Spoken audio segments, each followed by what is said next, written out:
ಹೇಗಿದ್ದೀರಾ ಎಲ್ಲರೂ? ಇವತ್ತು ನಾನು ನಿಮ್ಮ ಜೊತೆ ಶೇರ್ ಮಾಡ್ತಿದ್ದೆ ಅಂತ ಗೊತ್ತಾ, ನಮಗೆ ಈ ಅಡಿಗೆ ಮನೆಯಲ್ಲಿ ನಾವು ಅಡಿಗೆ ಮಾಡ್ತಿರೋ ಟೈಮಲ್ಲಿ ಅದ್ರದ್ದು ಎಣ್ಣೆ ಎಲ್ಲ ಬಿದ್ದು ಟೈಲು, ಅದಾದ್ಮೇಲೆ ಚಿಮ್ಮಿನಿ, ಆ ಕಬೋರ್ಡು ಎಲ್ಲ ಒಂಥರ ಎಣ್ಣೆ ಹಿಡಿದು ಒಂಥರ ಕರೆ ಕರೆ ಆಗಿರುತ್ತೆ ಅಲ್ವಾ. ನಾವು ಅದು ಎಷ್ಟೇ ಟ್ರೈ ಮಾಡಿ ಕ್ಲೀನ್ ಮಾಡಕ್ ನೋಡಿದ್ರು ಅದು ನೀಟಾಗಿ ಕ್ಲೀನ್ ಆಗಲ್ಲ. ನಾವು ಸೋಪ್ ಲಿಕ್ವಿಡ್ ಹಾಕಿ ಕ್ಲೀನ್ ಮಾಡಿದ್ರು ಕ್ಲೀನ್ ಆಗಲ್ಲ, ಏನ್ ಮಾಡಿದ್ರು ಅದು ಹೋಗಲ್ಲ ಆಯ್ತಾ. ನಾನು ನಿಮಗೆ ಸಿಂಪಲ್ ಆಗಿ ಎಷ್ಟು ಈಸಿ ಅಂದ್ರೆ ಅಷ್ಟು ಈಸಿಯಾಗಿ ಕ್ಲೀನ್ ಮಾಡೋದೊಂದು ಮೆಥಡ್ ನಾನು ನಿಮ್ಗೆ ಹೇಳ್ಕೊಡ್ತೀನಿ. ನಂದು ಕಬೋರ್ಡು ಅದಾದ್ಮೇಲೆ ನಂದು ಚಿಮ್ಮಿನಿ ಎಲ್ಲ ಫುಲ್ಲು ಎಣ್ಣೆ ಹಿಡಿದು ಬಿಟ್ಟಿತ್ತು.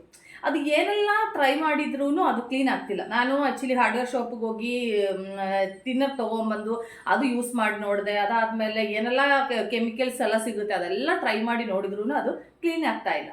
ಅದಾದಮೇಲೆ ಒಂದು ದಿವಸ ನಾನೊಂದು ವೀಡಿಯೋ ನೋಡಿದೆ ಆಯಿತಾ.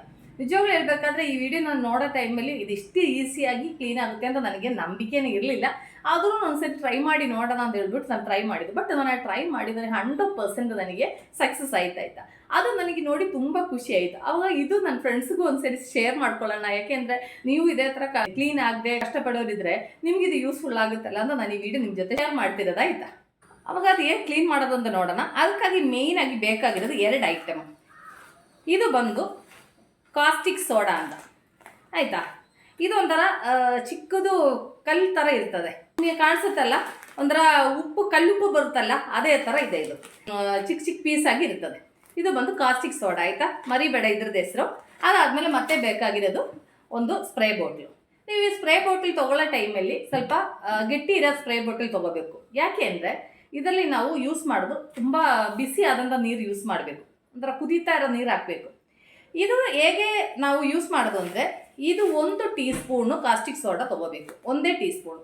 ಈ 1 ಟೀ ಸ್ಪೂನ್ ಕಾಸ್ಟಿಕ್ ಸೋಡಾ ತೊಗೊಂಡು ಈ ಸ್ಪ್ರೇ ಬಾಟ್ಲ್ ಒಳಗಡೆ ಹಾಕಬೇಕು. ಹಾಕಿದ ನಂತರ ಚೆನ್ನಾಗಿ ಬಿಸಿ ಆದಂಥ ನೀರು ಇದರೊಳಗಡೆಗೆ ಉಯ್ಕೋಬೇಕು. ಉಯ್ದಾದ್ಮೇಲೆ ಎಲ್ಲೆಲ್ಲಿ ಕರೆ ಹಿಡ್ದೈತೆ, ಎಲ್ಲಿ ಎಣ್ಣೆ ಅಂಶ ಜಾಸ್ತಿ ಇರೋದು, ಎಲ್ಲಿ ಕೊಳೆ ಇರೋದು ಆ ಜಾಗ ನೋಡಿಕೊಂಡು ಚೆನ್ನಾಗಿ ಆ ಕಡೆಗೆ ಸ್ಪ್ರೇ ಮಾಡಬೇಕು. ಸ್ಪ್ರೇ ಮಾಡಿದ ನಂತರ ಒಂದು 5 ನಿಮಿಷ ಹಾಗೆ ಬಿಟ್ಬಿಡಬೇಕು.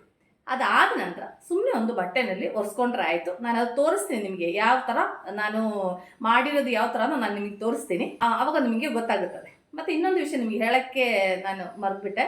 ಇದು ಯೂಸ್ ಮಾಡೋ ಟೈಮಲ್ಲಿ ಗ್ಲೌಸು ಅದಾದಮೇಲೆ ಮಾಸ್ಕ್ ಹಾಕೋಬೇಕು. ಮಾಸ್ಕ್ ಇಲ್ಲಾಂದರೆ ಒಂದು ಟವಲ್ ಇಲ್ಲಾಂದರೆ ಒಂದು ಕರ್ಚೀಫ್ ಏನಾದರೂ ಮುಖಕ್ಕೆ ಈ ಥರ ಕಟ್ಕೋಬೇಕು. ಸೇಫರ್ ಸೈಡ್ ಹೇಳ್ತಾ ಇರೋದು ನಾನು ಆಯಿತಾ. ಯಾಕೆಂದರೆ ಇದು ನನಗೆ ಗೊತ್ತಿರಲಿಲ್ಲ. ನಾನು ಯೂಸ್ ಮಾಡೋ ಟೈಮಲ್ಲಿ ಗ್ಲೌಸು ಹಾಕಿಲ್ಲ, ಮಾಸ್ಕ್ ಹಾಕ್ಕೊಂಡಿಲ್ಲ, ಏನಿಲ್ಲ. ಗ್ಲೌಸ್ ಏನು ಹಾಕಿದೆ, ನನ್ನ ಕೈಯಲ್ಲೇ ನಾನು ಬಟ್ಟೆನಲ್ಲಿ ಹಂಗೆ ಒರೆಸ್ಕೊಂಡೆ.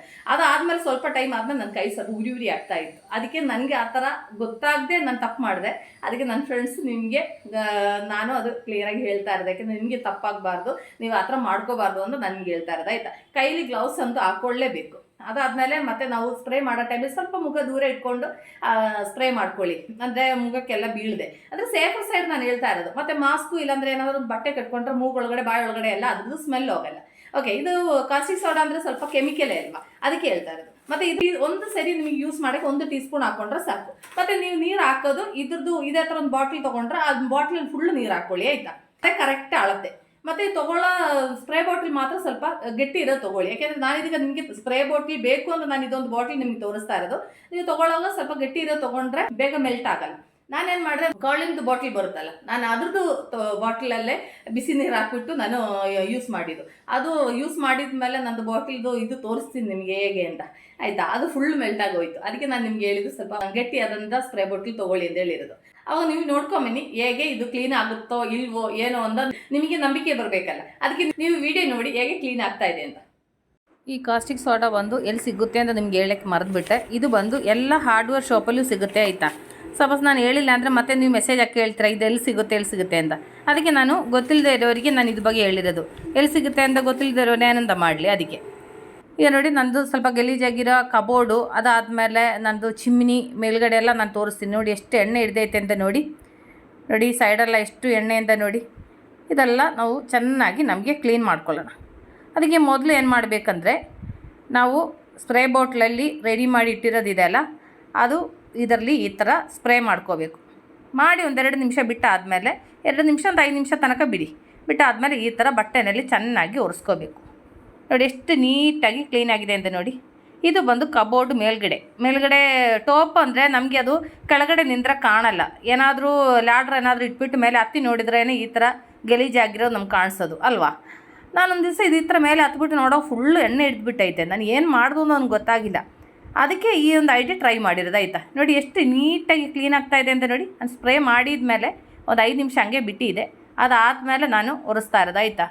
ಅದಾದಮೇಲೆ ಚಿಮ್ನಿ ಕಡೆಯೂ ನಾನು ಸ್ಪ್ರೇ ಮಾಡಿ ಬಿಟ್ಟಿದೆ. ನೋಡಿ ಎಷ್ಟು ನೀಟಾಗಿ ಚಿಮ್ನಿ ಕ್ಲೀನ್ ಆಗ್ತಾ ಇದೆ ಅಂತ ನೋಡಿ. ನಿಮ್ಮ ಕಣ್ಮುಂತೆಯೇ ಕಾಣ್ತಿದೆ ಅಲ್ಲ ಎಷ್ಟು ನೀಟಾಗಿ ಕ್ಲೀನ್ ಆಗ್ತಿದೆ ಅಂತ ಒರೆಸೋ ಟೈಮಲ್ಲಿ. ಯಾಕೆಂದರೆ ನಾನದು ಸ್ಪ್ರೇ ಮಾಡಿ ಒಂದು 5 ನಿಮಿಷ ಹಂಗೆ ಬಿಟ್ಟಿದೆ. ನೋಡಿ ಎಷ್ಟು ಕೊಳೆ ಇದೆ ಅಂತ ನೋಡಿ. ಸೈಡಲ್ಲಿ ಎಲ್ಲ ಎಷ್ಟು ನೀಟಾಗಿ ಕ್ಲೀನ್ ಆಗ್ತಾ ಇದೆ ಅಂತ ನೋಡಿ. ಕಾಣ್ತಾ ಇದೆಯಲ್ಲ, ನಾನು ಹೇಳೋದು ನಿಜ ತಾನೇ. ಸಿಂಪಳಾಗಿ ಮಾಡ್ಬೋದು, ಏನು ಕಷ್ಟ ಇಲ್ಲ ಆಯಿತಾ. ನೀಟಾಗಿ ಕ್ಲೀನ್ ಆಗುತ್ತೆ. ಆದರೆ ಒಂದು 3-4 ಬಟ್ಟೆ ಇಟ್ಕೋಬೇಕು, ಯಾಕೆಂದರೆ ಚೆನ್ನಾಗಿ ಕ್ಲೀನ್ ಆಗಬೇಕಾದ್ರೆ. ಎಷ್ಟು ಬಟ್ಟೆ ನನಗೆ ಆಗಿದೆ ಅಂತ ನೋಡಿ. ಅದಾದಮೇಲೆ ಟೈಲಲ್ಲಿ ಸೈಡಲ್ಲಿ ಎಲ್ಲ ನಮಗೆ ಎಣ್ಣೆದು ಕೊಳೆ ಇದ್ದರೆ ನಮ್ಗೆ ಗೊತ್ತಾಗಲ್ಲ. ನಾವು ಡೈಲಿ ಸೋಪು ಆಯಿಲು ಏನಾದರೂ ಹಾಕ್ಬಿಟ್ಟು ಒರೆಸ್ಕೊಳ್ಳೋದು ಅಷ್ಟೇ ಅಲ್ವಾ. ಬಟ್ಟು ಈಗ ಇದು ಹಾಕಿದ ಮೇಲೆ ಒರೆಸೋವಾಗ ಎಷ್ಟು ನೀಟಾಗಿ ಟೈಲೆಲ್ಲ ಕ್ಲೀನ್ ಆಗ್ತಾಯಿದೆ ಅಂತ ಗೊತ್ತಾ. ನಾನು ನಿಮ್ಗೆ ತೋರಿಸ್ತೀನಿ ಎಷ್ಟು ಕೊಳೆ ಇತ್ತು ಅಂತ. ನಿಮಗೆ ಅದು ಆ ಬಟ್ಟೆ ನೋಡೋ ಗೊತ್ತಾಗುತ್ತದೆ. ನಾವು ಹಂಗೆ ನೋಡಿದ್ರೆ ನಮಗೆ ಗೊತ್ತಾಗಲ್ಲ. ಈಗ ನೋಡಿ ಇದರಲ್ಲಿ ಎಷ್ಟು ಕೊಳೆ ಇದೆ ಅಂತ ನೋಡಿ, ಎಣ್ಣೆಯ ಅಂಶ ಎಷ್ಟಿದೆ ಅಂತ ನೋಡಿ. ಯಾಕೆಂದರೆ ಸೈಡಲ್ಲಿ ನಾವೇನೋ ಫ್ರೈ ಮಾಡ್ತಿರೋ ಟೈಮಲ್ಲಿ ಎಲ್ಲ ಎಣ್ಣೆ ಸಿಡೀತದೆ. ಅದೆಲ್ಲ ಈ ಸೈಡಲ್ಲಿ ಹೋಗಿ ಕೂತ್ಕೊಳ್ಳುತ್ತದೆ. ಅದು ನಮ್ಗೆ ಕಾಣಿಸಲ್ಲ. ಈ ಥರ ಕ್ಲೀನ್ ಮಾಡಿದರೆ ನೀಟಾಗಿ ಕ್ಲೀನ್ ಆಗುತ್ತದೆ. ನೋಡಿ ನಾನು ಆವಾಗ ಕಬೋರ್ಡು ಟೈಲು ಎಲ್ಲ ಚೆನ್ನಾಗಿ ಕ್ಲೀನ್ ಮಾಡಿದ್ದೀನಿ. ಎಷ್ಟು ನೀಟಾಗಿ ಆಗಿದೆ ಅಂತ ನೋಡಿ. ನನ್ನ ಕಬೋರ್ಡೆಲ್ಲ ಎಷ್ಟು ನೀಟಾಗಿದೆ ಅಂತ ನೋಡಿ. ಯಾಕೆಂದರೆ ನಾವು ಎಣ್ಣೆ ಪಾತ್ರೆಯಲ್ಲಿ ಇಡೋ ಟೈಮಲ್ಲಿ ಬೇಗ ಕಬೋರ್ಡಲ್ಲಿ ಕರ ಹಿಡಿಯುತ್ತದೆ, ನಮ್ಗೆ ಗೊತ್ತಾಗೋದಿಲ್ಲ ಅದು. ಅದಾದಮೇಲೆ ಚಿಮ್ನಿ ಮೇಲ್ಗಡೆ ಎಲ್ಲ ಎಷ್ಟು ನೀಟಾಗಿ ಕ್ಲೀನ್ ಆಗಿದೆ ಅಂತ ನೋಡಿ. ಗ್ಲಾಸ್ ಥರ ಆಗಿದೆ, ತುಂಬ ನೀಟಾಗಾಯಿತು. ಅದಾದಮೇಲೆ ಕಬೋರ್ಡು ಮೇಲ್ಗಡೆಗೆ ಸೈಡು ಎಲ್ಲ ನೀಟಾಗಿ ಕ್ಲೀನ್ ಮಾಡಿದ್ದೀನಿ. ನನಗೊಂದು ತುಂಬ ಖುಷಿ ಆಯಿತಾ. ಅದು ಮಾಡಾದ್ಮೇಲೆ ನನ್ನ ಕೈ ಹೇಗಾಗಿದೆ ಅಂತ ನೋಡಿ. ಅದಾದಮೇಲೆ ನಾನು ಬಿಸಿ ನೀರು ಈ ಬಾಟ್ಲಲ್ಲಿ ಫಿಲ್ ಮಾಡಿದ್ದು. ಹೇಗಾಗಿದೆ ಅಂತ ನೋಡಿ ಬಾಟ್ಲು. ನೋಡಿದಾರಲ್ಲ, ನಾನು ಹೇಳಿದ್ದು ನಿಜ ತಾನೆ. ಎಷ್ಟು ನೀಟಾಗಿ ಕ್ಲೀನ್ ಆಗ್ತಿದೆ ಅಲ್ಲ. ಟೈಲು, ಅದಾದಮೇಲೆ ಕಬೋರ್ಡು, ಚಿಮ್ನಿ ಎಲ್ಲ ನೀಟಾಗಿ ಕ್ಲೀನ್ ಆಗುತ್ತೆ. ಫ್ರೆಂಡ್ಸ್, ಅವಾಗ ನಾನು ಇವತ್ತು ನಿಮ್ಮ ಜೊತೆ ಶೇರ್ ಮಾಡಿರಿ. ಈ ಯೂಸ್ಫುಲ್ ಆದಂಥ ವೀಡಿಯೋ ನಿಮಗೆಲ್ಲರಿಗೂ ಇಷ್ಟ ಆಯಿತು ಅಂತ ಅಂದ್ಕೊಳ್ತೀನಿ. ನೀವೆಲ್ಲರೂ ಇದು ಒಂದ್ಸರಿ ಟ್ರೈ ಮಾಡಿ ನೋಡಿ. ಟ್ರೈ ಮಾಡಿದ್ಮೇಲೆ ನಿಮ್ಗೆ ಗೊತ್ತಾಗುತ್ತದೆ ಎಷ್ಟು ಎಫೆಕ್ಟಿವ್ ಆಗಿರುತ್ತೆ ಅಂತ. ನಿಮ್ಗೆ ಇಷ್ಟ ಆದರೆ ನಿಮ್ಮ ಫ್ರೆಂಡ್ಸಿಗೆ ಶೇರ್ ಮಾಡಿ, ಲೈಕ್ ಮಾಡಿ, ವ್ಯಾಲ್ಯೂಬಲ್ ಕಮೆಂಟ್ಸ್ ಹಾಕಿ. ಅವಾಗ ನಾಳೆ ನಾವು ಹೊಸ ವೀಡಿಯೋಗೆ ಸಿಗೋ ತನಕ ಟೇಕ್ ಕೇರ್, ಬಾಯ್.